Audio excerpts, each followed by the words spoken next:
Outlaw's widow walked into church, then saw her husband alive at the altar. Martha thought she'd buried her outlaw husband 3 months ago, until she walked into church and saw him preaching at the altar.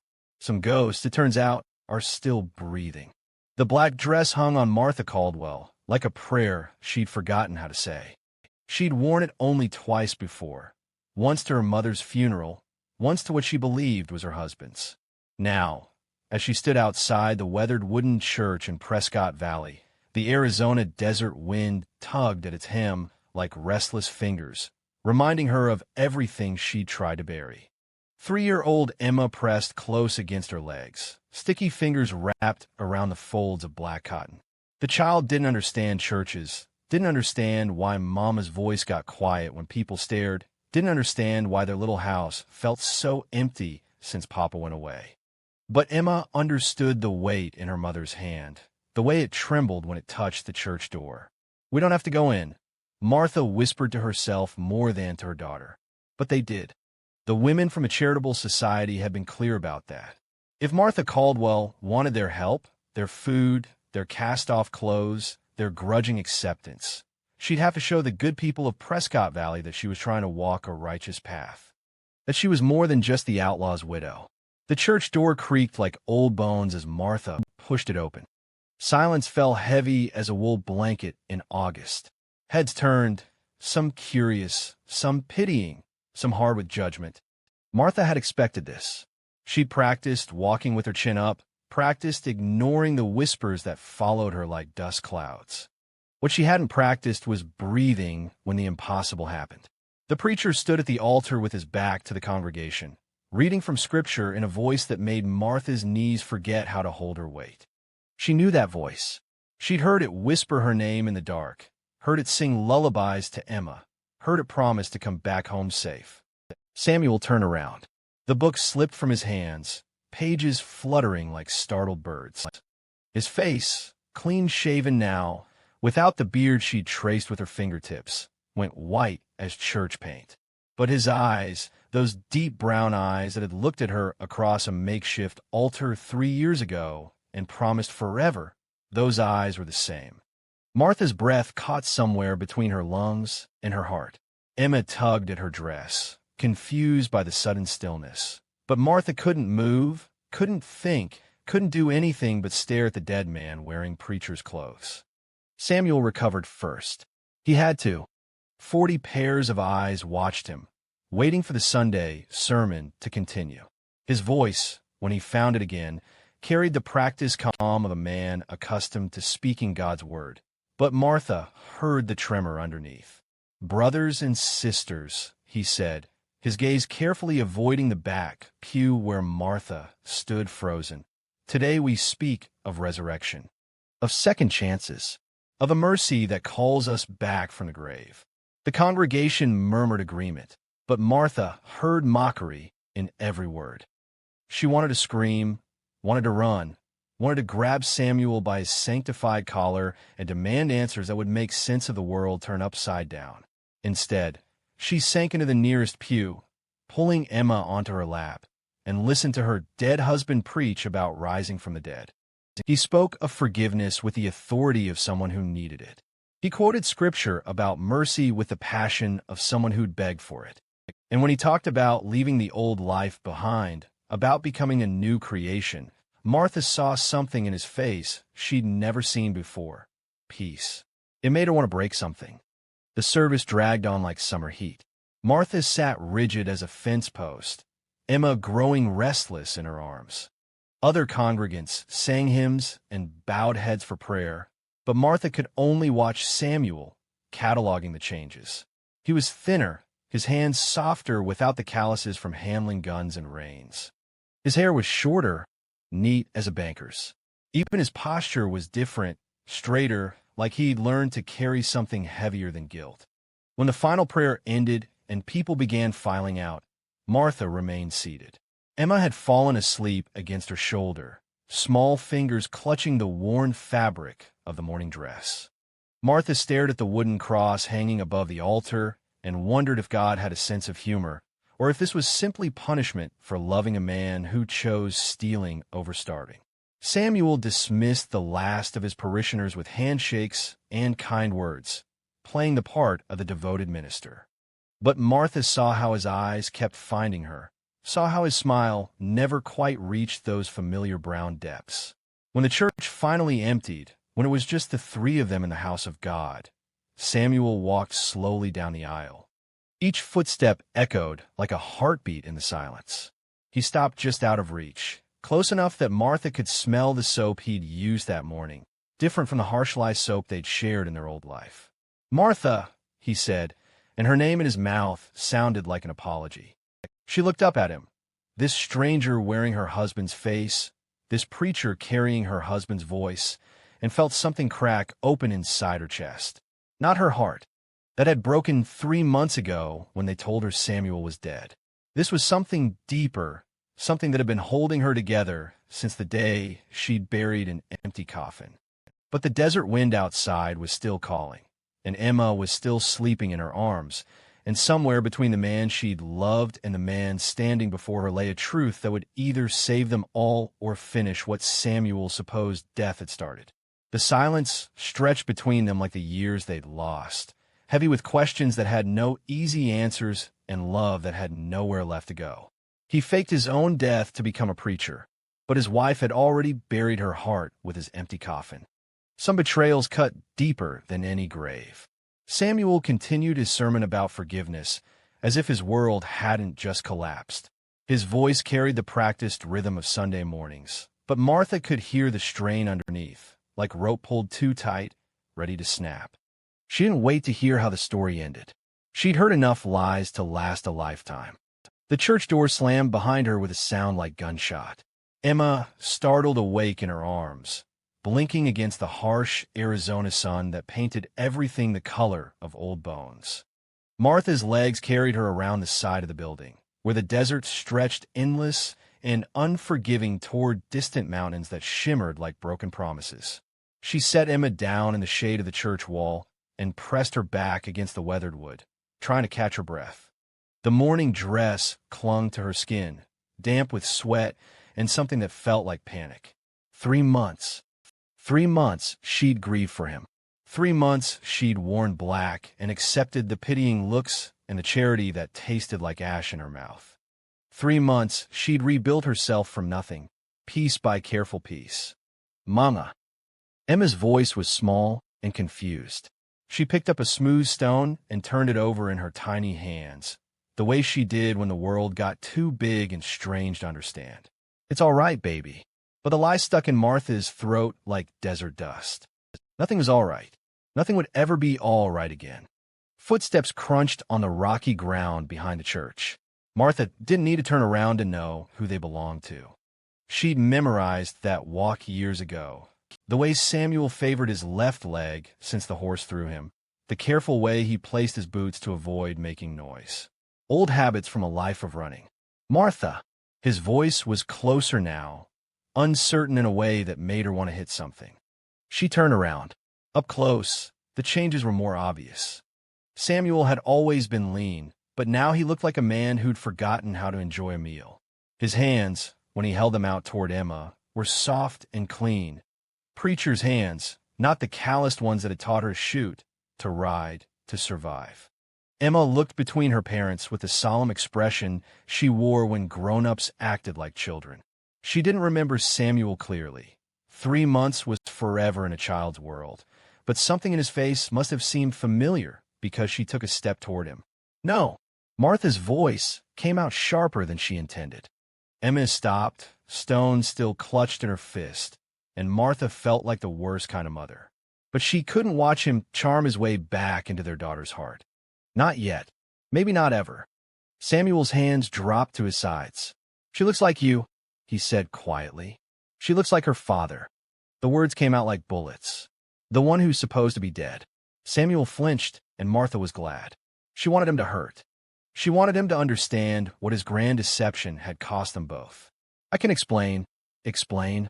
Martha's laugh came out cracked and bitter. "Explain how you let me bury an empty coffin? Explain how you let me sell everything we own to pay for your funeral? Explain how you let me beg for charity from women who think I'm cursed. I thought you'd be better off without me." The words hit her like a slap. Martha stared at him, this man who'd shared her bed and her dreams and her body, and realized she was looking at a stranger. "Better off?" Her voice dropped to a whisper that carried more fury than shouting ever could. "You thought I'd be better off believing you were dead?" Samuel's face crumpled.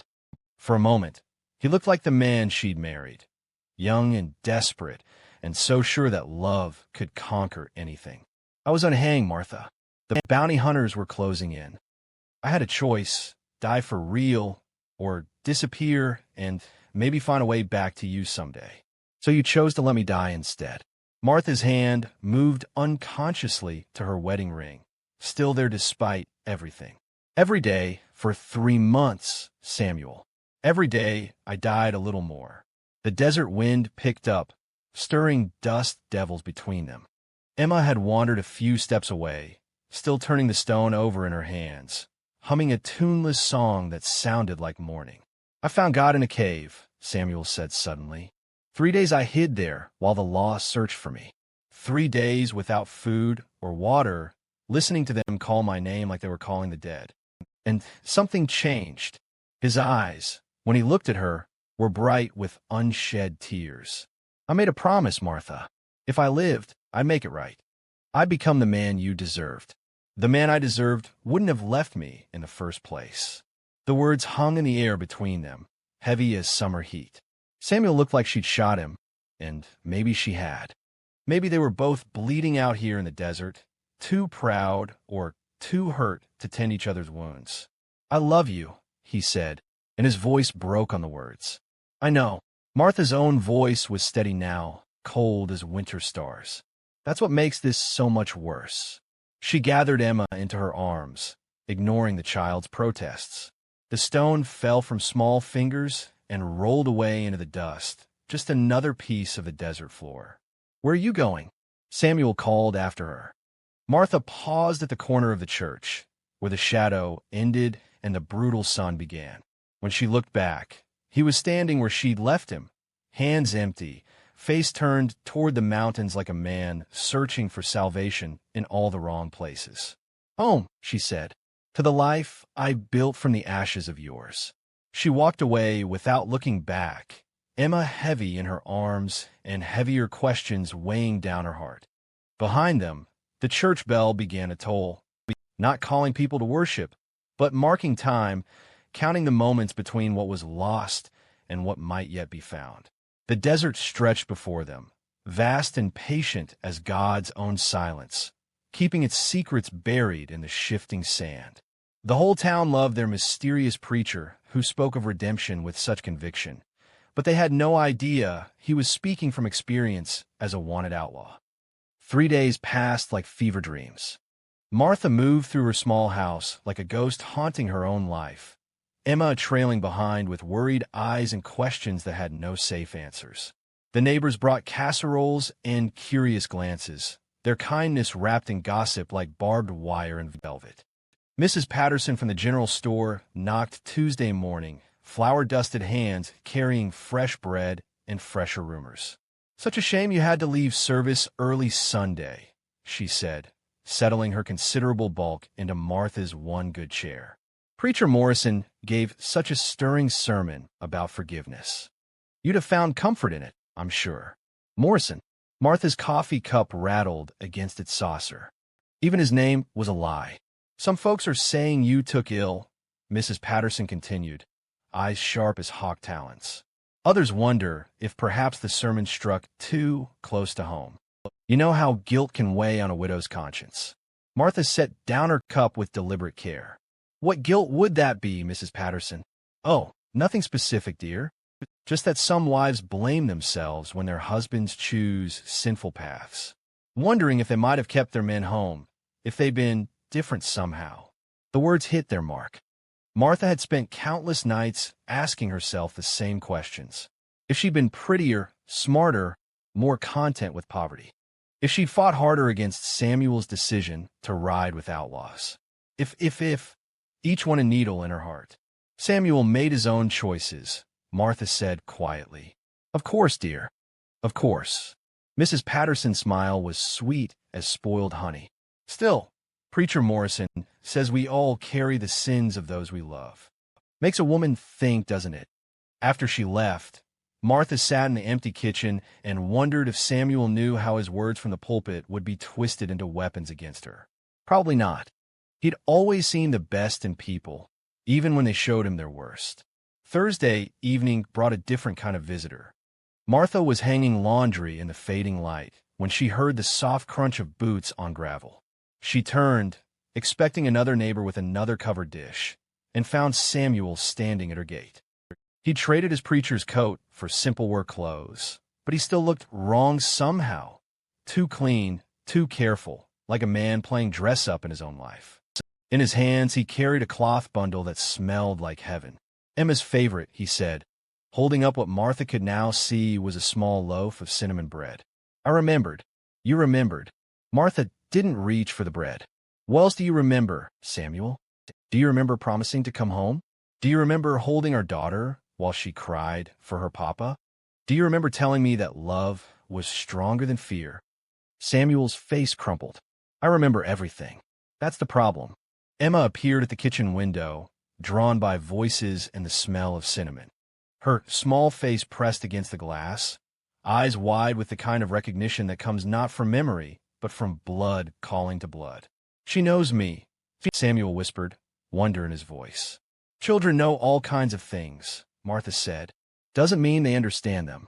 Samuel set the bread on the fence post between them, a bridge neither dared cross. The congregation thinks I'm a miracle, he said. A preacher who appeared when they needed guidance most. They don't ask about my past because they believe God sent me. And what do you believe? I believe I'm a coward who found God too late to save the people he loved most. The honesty in his voice caught Martha off guard. She'd expected excuses, justifications, the same smooth words that had once convinced her to marry an outlaw. Instead, she heard something raw and broken, like a man confessing to his executioner. Mrs. Patterson says you preach about carrying other people's sins, Martha said. Samuel's laugh was bitter. Mrs. Patterson hears what she wants to hear. I preach about redemption because I need to believe in it. I talk about second chances because I'm praying for one. From God or from me. Both. Neither. I don't know anymore. He leaned against the fence, and Martha saw how thin he'd become, how the weight of his deception had carved hollows in his cheeks. The congregation loves Preacher Morrison. They bring him their troubles, their fears, their hopes for salvation. And I help them because I understand desperate people. I know what it feels like to be lost. So you're using them too. Maybe. Or maybe God is using me. Samuel looked up at the desert sky, where the first stars were beginning to appear. Every Sunday, I stand in that pulpit, and I see you in the back pew, even when you're not there. Every sermon I preach is really a letter I'm writing to you, begging for forgiveness I know I don't deserve. Emma tapped on the window, small fingers leaving smudges on the glass. Both parents turned toward the sound, and Martha saw Samuel's face transform, not into the careful mask of Preacher Morrison, but into something raw and hungry and heartbroken. She's beautiful, he breathed. She's forgotten you. The words came out crueler than Martha intended, but she couldn't take them back. I know. That's what I deserve. They stood in the growing darkness, the fence between them like the years they'd lost. Martha could smell the cinnamon bread, could hear Emma's humming from inside the house, could feel the weight of Samuel's love and her own confusion pressing down like summer heat. The whole town will know soon, she said finally. Someone will recognize you, or remember your face from a wanted poster. What then? Then I face whatever comes. Samuel's voice was steady now, resigned. I won't run again, Martha. I can't keep living as a dead man. And your congregation? The people who trust Preacher Morrison. They'll hate me. They should hate me. He looked at her across the darkness. But maybe, if I'm lucky, they'll understand that sometimes broken people can still carry God's light. Sometimes the best preachers are the ones who've needed the most saving.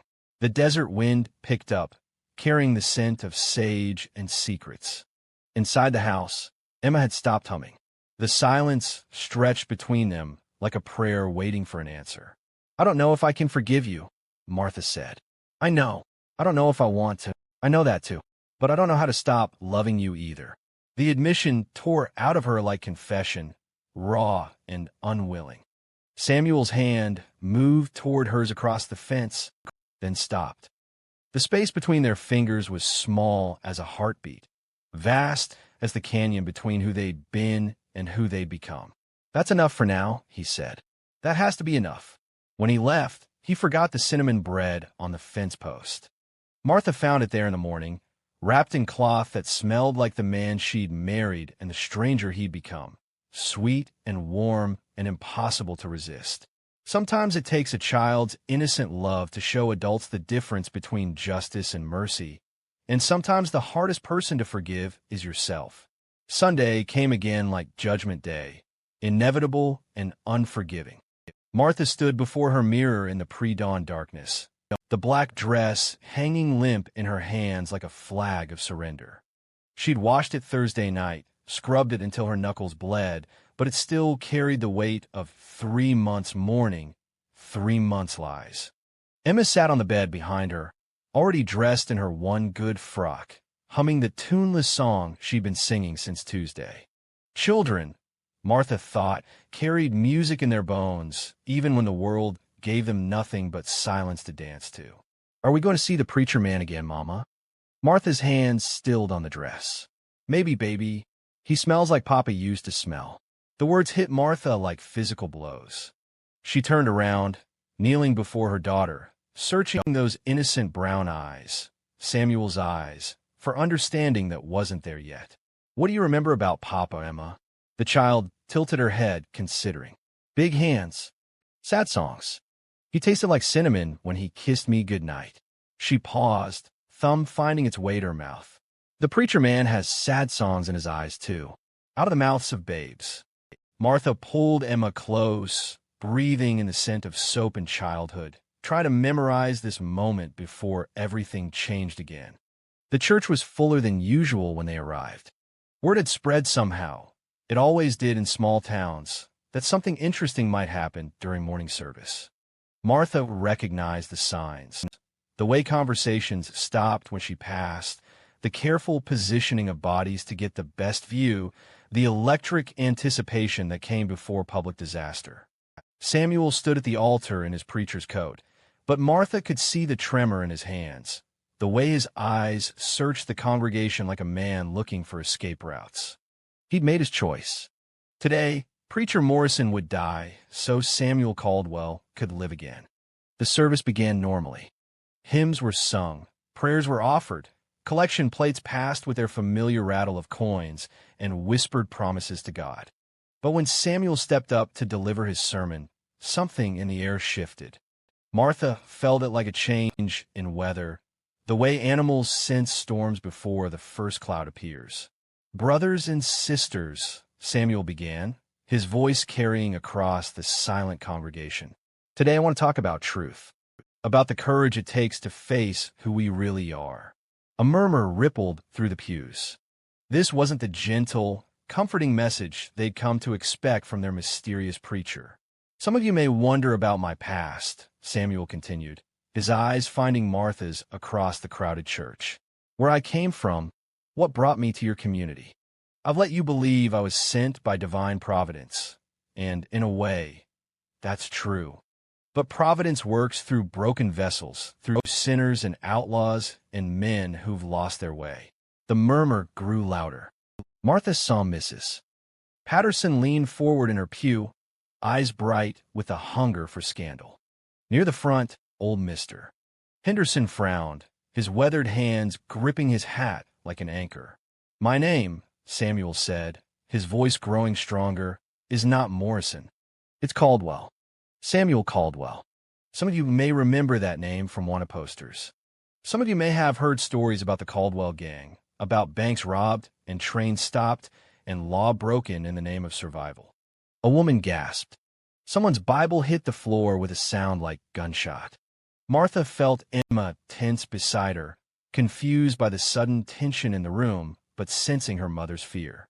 "I faked my death to escape the law," Samuel continued, his confession rolling out like thunder. I let my wife believe I was dead. I let my daughter grow up without a father. I built this new life on a foundation of lies, telling myself I was serving God when really I was serving my own cowardice. The congregation erupted. Voices rose in anger, in shock, in righteous indignation.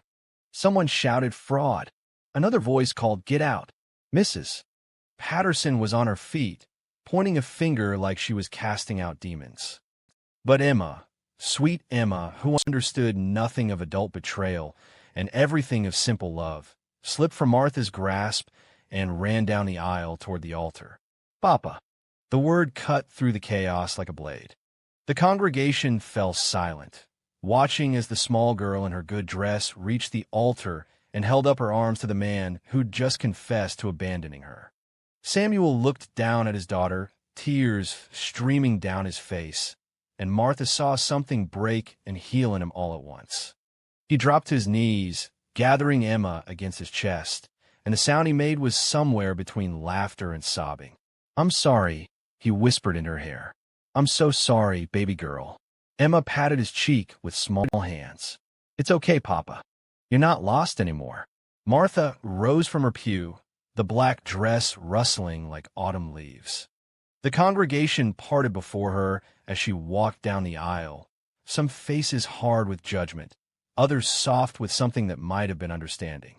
She stopped before the altar where her husband knelt with their daughter, and for a moment the three of them existed in a bubble of silence while the world held its breath. "Samuel," she said quietly.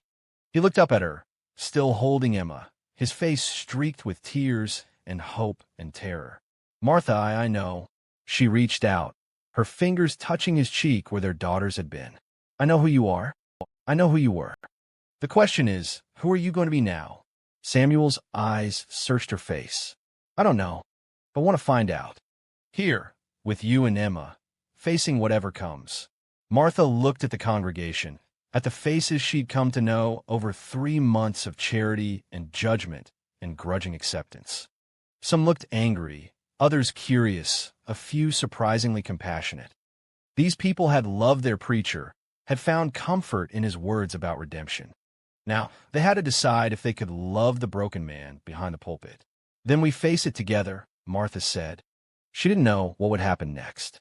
The law might come for Samuel, probably would. The town might drive them out, or they might have to leave on their own. The church would need a new preacher, the congregation would need time to heal, and Martha would need to learn how to trust again. But Emma was giggling in her father's arms, and the desert sun was streaming through the stained glass windows, painting everything in colors that looked like hope. Sometimes, Martha thought, grace came not in the big dramatic moments, but in the small, quiet ones, when 3 broken people held each other in an empty church and chose love over fear. Outside, the desert wind was still blowing, still carrying dust and secrets across the endless landscape. But inside, in the silence that followed confession, something new was beginning. Not redemption. That would take time, might take forever. But the possibility of it, fragile as a prayer and twice as necessary. Samuel stood slowly, Emma still in his arms, and looked out at the congregation that had loved him and might yet forgive him. Martha took his free hand, her wedding ring catching the light like a promise being made all over again. "Well," Samuel said to the watching faces, his voice rough with emotion but steady with purpose, "I suppose we have a lot to talk about." And in the church that had witnessed his resurrection and his confession, surrounded by people who would judge and forgive and judge again, Samuel Caldwell began the hardest sermon of his life, the one where he learned to live with the truth.